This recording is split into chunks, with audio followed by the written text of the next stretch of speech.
Halo kok. Gimana? Iya, nih dari Indonesia, Jawa Timur. Iya, gimana? Mau tanya proses itu gimana kok calling visa gitu kok? Ya kalau calling visa ya tinggal. Untuk X X mana? Taiwan apa Hong Kong? X Hong Kong, terutama X Hong Kong dulu. Itu gimana? Kalau interminute 1 tahun 2 kali.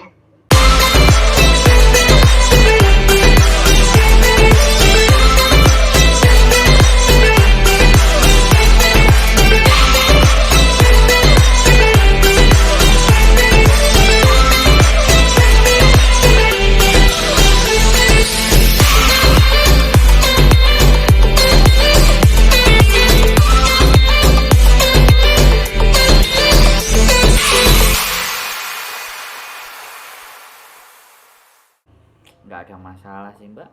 Rezeki itu kan ibaratnya gini, kita proses aja, ya kan. Jadi KTP Samen Hong Kong sama KTP Samen Indo kirim ke saya kasih ke PT, ya kan. Karena kan Samen kan tahu aku agent di Hong Kong kan, bukan agentnya PT. Nanti PT akan nelfon sampean, ya kan. Biodata, gitu. biodata segala sesuatu bla bla bla bla dicatat kan. Otomatis kalau sudah biodata lengkap komplit ya ibaratnya beres, baru ya kan si PT tadi ngirim ke agent di Hong Kong, salah satunya agent kita sama agent-agentnya mereka, ya kan, disebar tuh data sampean. Nah kalau ada majikan yang cocok ya sudah kan interview, ya kan. Setelah interview beres misalnya ya udah diproses, bisa turun ya sampean baru ke PT PAP, jadi nunggunya tetap di rumah beres. Gitu ceritanya, sederhana.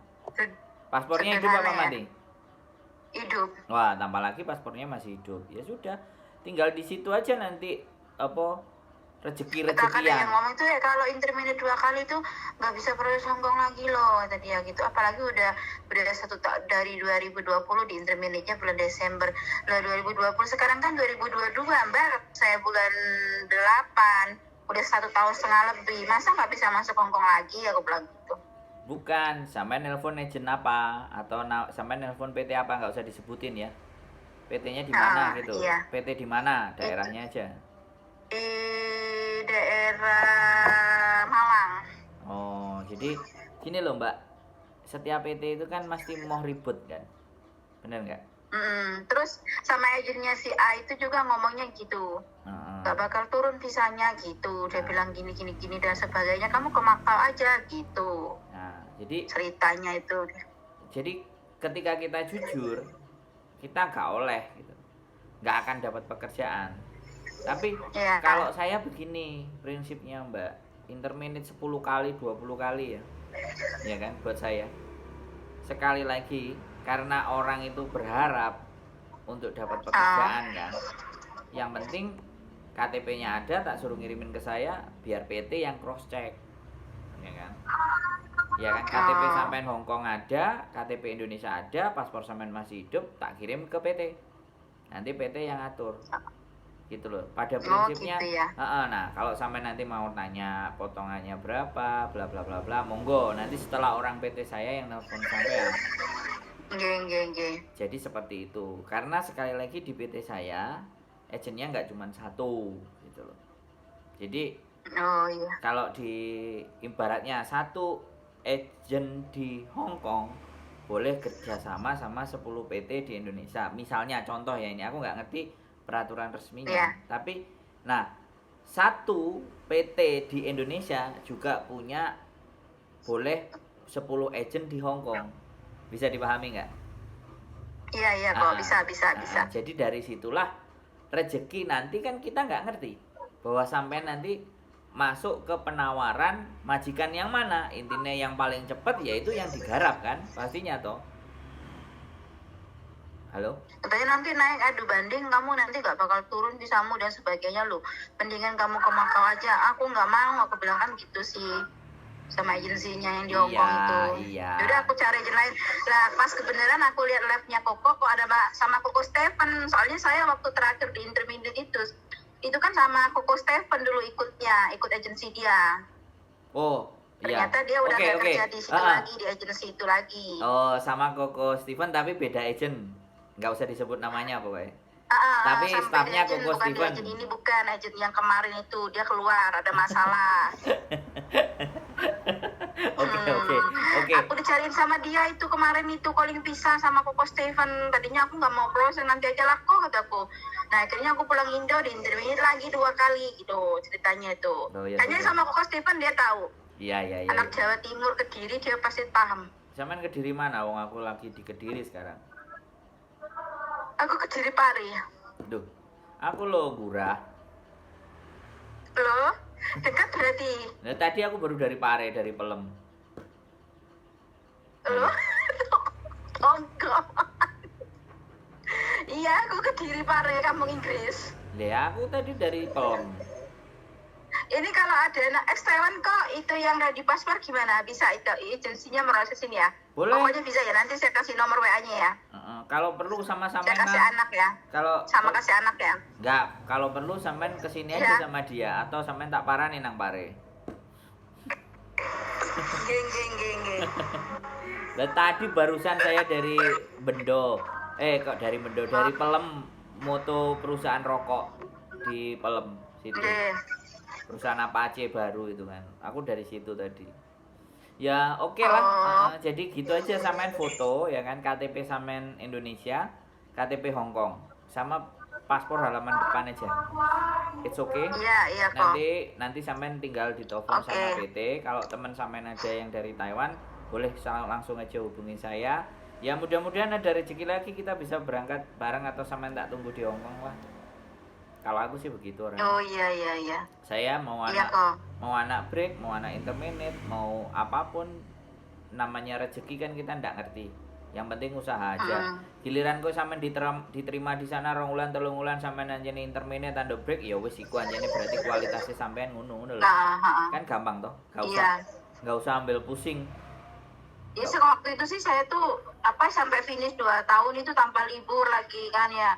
Ternyata saya mau cari majikan yang libur nggak dapet. Nah setelah itu saya dapat majikan 1 bulan, nenek saya maafan. Maafan, saya kerja nggak boleh, semua kerja nggak boleh. Majikan marah-marah. Neneknya nggak boleh, sama nenek nggak boleh kerja, sama majikan suruh beresin. Jadi kan bingung. Akhirnya 1 bulan dikelarin. Itu yang ketiganya sama majikan pekerja saya 2 rumah tidak sesuai dengan job. Tapi gini, kalau saya ngomong sama sampean, suatu saat nanti sampean dapat pekerjaan. Kerja 2 rumah tidak sesuai job. Pertama awal waktu interview, waktu di Hong Kong kerja agak bobo. Ternyata sampai saya setiba itu kan saya cuma interview. Saya mau saiko nggak boleh. Akhirnya saya pulang Indo, tunggu visa di rumah.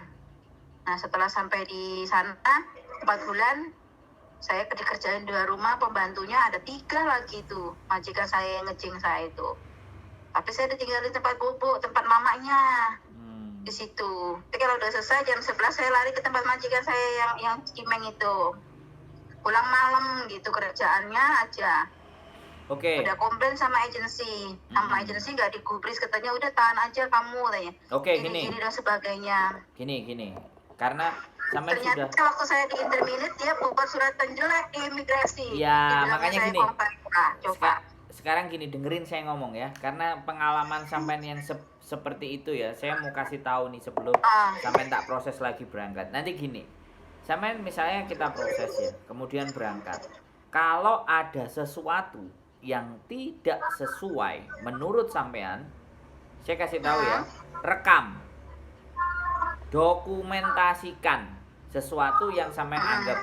Bahkan kalau sampean disuruh sesuatu yang tidak seharusnya pekerjaan sampean disuruh, sampean usahakan mendapat rekaman apa yang dia suruh.